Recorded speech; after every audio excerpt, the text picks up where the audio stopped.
Core of our efforts to reach out to the community with the talent and expertise that the university has been through what we call our centers and institutes. Right now I'm sitting in the home of the Center for Innovation in Visualization and Simulation.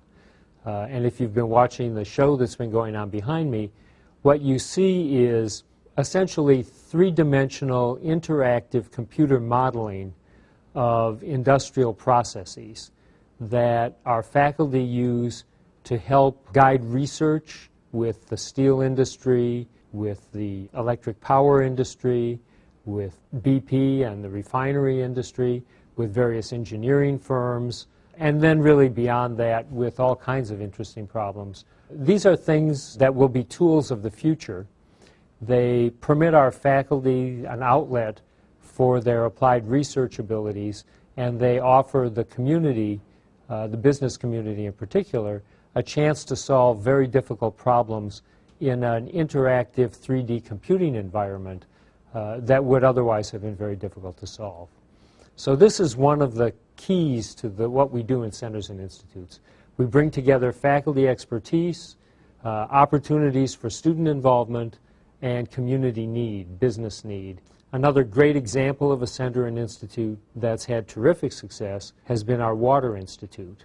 When BP needed to deal with permitting issues as it's transforming its refinery, they called upon Purdue Calumet in partnership with Argonne National Labs to work on new technologies that can be used to reduce heavy metals, reduce ammonia, reduce total suspended solids that are discharges into Lake Michigan. We've been working for a couple of years now with BP. It's been very fruitful all the way around, and we're confident that the kind of work we do will lead to technologies that will help not only BP but the refining industry in general.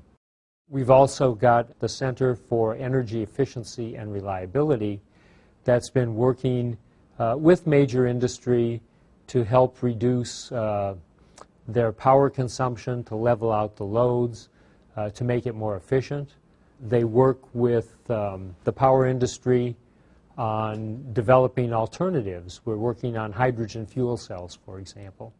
So it's everything from students working on energy audits to help small businesses save money on their energy bills, to very advanced kinds of scientific inquiry into how do you make a cost-effective hydrogen cell that may be the next generation of fuel for many, many purposes. The Hospitality and Tourism Management Program, we did identify that as a program that we wanted to grow substantially, partly because the hospitality industry is growing and we're beautifully positioned right here on the edge of the Chicago market to supply management people for that program, for that industry. So we were extraordinarily fortunate to have the support of Dean and Barbara White through their foundation, and Bruce and Beth White through their foundation, and the support of White Lodging Services to provide us a substantial grant that would do three things. First, it allows us to convert our Calumet Conference Center into a home for the Hospitality and Tourism Management Program.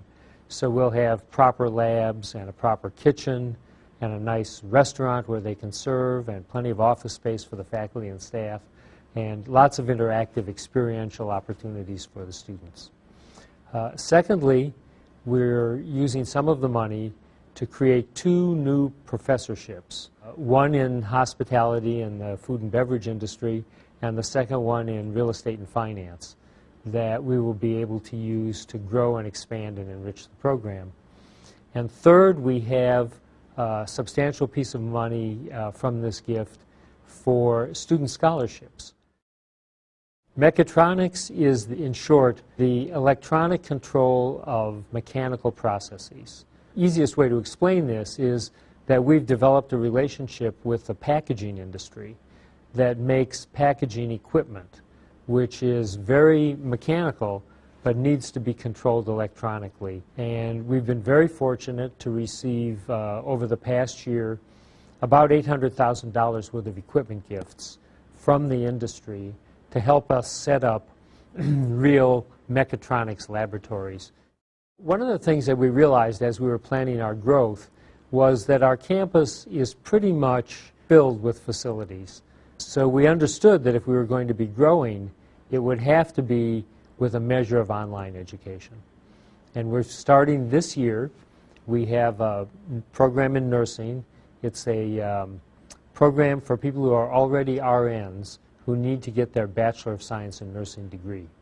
After this year, we will be developing 2 master's level programs in teacher education, one in educational administration and one in instructional technology. And they will also be online programs, and we also expect them to have very substantial enrollments. So a lot of our growth now is going to be in that area of online education. Well, we're very excited that this is the year that we are opening the Hammond Academy of Science and Technology. This academy is a partnership between a group of people in the city of Hammond. They're called the organizers, who got together and decided that they wanted a charter school in the city. Ball State University, which is the sponsor of the charter, and Purdue Calumet, which is the consulting partner to the organizers of the school. And our job is really to help design the curriculum, to provide student teachers, and to provide professional development for the teachers who are in that school. It's important for Purdue Calumet not only because we want to be good residents of Hammond, but also because the opportunity to do research on urban education is something that we have hungered for here in our teacher education program. Currently, we are standing in Tom Torlemke's sculpture that he did for the university. It's called Reaching for the Stars. This is, I think, a great metaphor for our students and their aspirations. And Reaching for the Stars sits in front of University Village.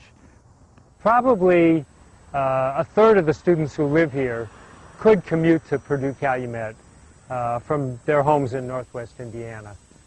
But they chose to have the on-campus life experience, even though they're close at home.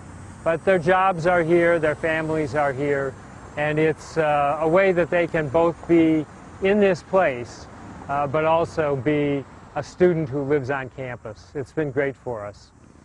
We also have about 40% of the students here are international students. And the feel and flavor of this campus is substantially different with international students here. And it tells our students from Northwest Indiana something important. It tells them that there are people all over the world who want to get and who seek out the education that our Northwest Indiana students are getting here. I think it's a real source of pride for all of us. Last year we cracked 10,000 students for the first time, over 10,100. We expect that number to be a little bit higher this year. We have a student mix now that is almost 10% graduate students, and we expect that that will grow maybe over the course of time to 15%. Particularly as we drop our associate degrees, it's going to be important for us to expand the master's degree programs. And that really does accord with the quality of jobs that are going to be available in Northwest Indiana, that are the good, high-paying jobs that will attract industry here. So we decided that we would grow athletics from men's and women's basketball, 2 programs, to ultimately 12 programs. And this year we are inaugurating men's golf, women's volleyball, and men's and women's tennis, with next year men's and women's cross country to follow. We're doing that because these are sports that really good students in Northwest Indiana tend to play and want to continue to play as they go to college. And we have simply not been on their recruiting screen when we don't have those sports. So for us to get the good, well-rounded students who are from this region, it's going to be important for us to have a full complement of the kind of sports that they've been playing in high school and that they want to pursue after they get to college.